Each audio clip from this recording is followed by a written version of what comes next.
John Cramer को बताया गया है कि उनके एडवांस्ड ब्रेन कैंसर के कारण उनके पास जीने के लिए केवल कुछ महीने ही बचे हैं। सीटी स्कैन के बाद वह अगले कमरे में एक संरक्षक को एक मरीज से चोरी करते हुए देखता है और एक जाल की कल्पना करता है जहां संरक्षक अपने दाहिने हाथ की सभी उंगलियों को तोड़ने के लिए डायल को चालू करने में विफल रहता है, इससे पहले कि दोनों आंखें वैक्यूम ट्यूब द्वारा चूस ली जाती हैं। मरीज के कमरे की खिड़की पर जॉन को देखने के बाद संरक्षक ने चोरी की गई चीजें वापस कर दी। जॉन बाद में एक कैंसर सहायता बैठक में भाग लेता है जहां उसकी मुलाकात हेनरी केसलर से होती है, जो दावा करता है कि उसे भी टर्मिनल कैंसर का पता चला है। बाद में जॉन का सामना एक स्वस्थ दिखने वाले हेनरी से होता है, जो दावा करता है कि वह डॉ पेडरसन के नेतृत्व वाले एक समूह द्वारा किए गए प्रयोगात्मक नॉर्वेजियन कैंसर उपचार से ठीक हो गया है। हताश जॉन डॉक्टर की बेटी सेसिलिया से संपर्क करता है, जो उसे मेक्सिको सिटी में अपने क्लिनिक में भेजती है। जॉन को टैक्सी ड्राइवर डिएगो क्लिनिक तक ले जाता है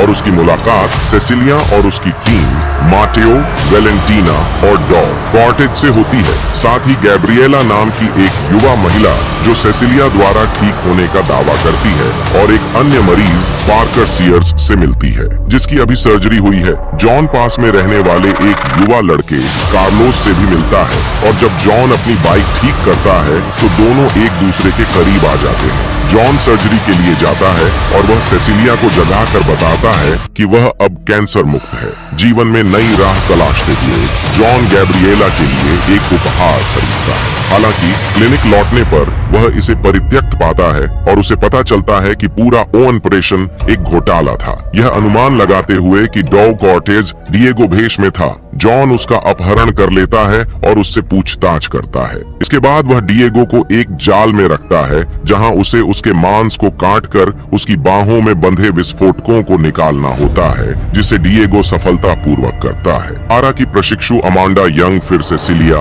माटेओ, वेलेंटीना और गैब्रिएला का अपहरण कर लेती है। चारों क्लिनिक में जागते हैं। अब जॉन और अमांडा के जिगसॉ गेम के विषय हैं। वेलेंटीना को गिगली आरी से अपना पैर काटने और खुद को मुक्त करने के लिए चाबी निकालने के लिए पर्याप्त अस्थि मज्जा निकालने का काम सौंपा गया है। हालांकि वह अपना पैर हटाने में सफल हो जाती है, लेकिन वह समय पर भागने में असमर्थ हो जाती है और एक अन्य गिगली आरी द्वारा उसका सिर धड़ से अलग कर दिया जाता है। सेसिलिया वेलेंटीना की लाश को उखाड़ देती है और उसके फोन को लुभाने के लिए उसकी आंतों को रस्सी की तरह इस्तेमाल करती है और मदद के लिए बुलाती है, लेकिन अमांडा उसे झटका देकर समर्पण करवा देती है और फोन जब्त कर लेती है। पार्कर क्लिनिक में घुस जाता है और दावा करता है कि वह अपने पैसे वापस चाहता है। अमांडा पार्कर को रोकती है, जबकि माटेओ को चाबी पाने के लिए उसकी खोपड़ी में छेद करने और उसके मस्तिष्क के ऊतकों का एक हिस्सा निकालने के लिए मजबूर किया जाता है। सफल होने के बावजूद ऊतक को घुलने में बहुत अधिक समय लगने के बाद एक गर्म मांस उसके चेहरे पर बंद हो जाता है, जिससे उसकी मृत्यु हो जाती है। इसके बाद गैब्रिएला को आयनकारी विकिरण के अधीन रहते हुए उसकी कलाई और टखने के चारों ओर बेड़ियों से लटका दिया जाता है और उसके बेड़ियों वाले अंगों को तोड़ने और भागने के लिए उसे एक स्लेज हैमर का उपयोग करना पड़ता है। वह सफल हो जाती है और जॉन अमांडा को उसे अस्पताल ले जाने का आदेश देता है। हालांकि इससे पहले कि वह ऐसा कर पाती, अब मुक्त पार्कर उन्हें बंदूक की नोक पर सेसिलिया को मुक्त करने के लिए मजबूर करता है। सेसिलिया ने गैब्रिएला की गर्दन तोड़कर उसे मार डाला और खुलासा किया कि उसने उसे मुक्त करने के लिए पार्कर को बुलाया था, जो घोटाले का हिस्सा है। वह जॉन को अपने जाल में जकड़ने के लिए मजबूर करती है। वह कार्लोस को सुविधा के बाहर सुनती है और यह देखकर कि जॉन लड़के से दोस्ती कर रहा है, उसे जॉन के सामने एक झूले जैसे जाल में जंजीर से बांध देती है, जिससे वे खून से लथपथ हो जाते हैं। पार्कर और सेसिलिया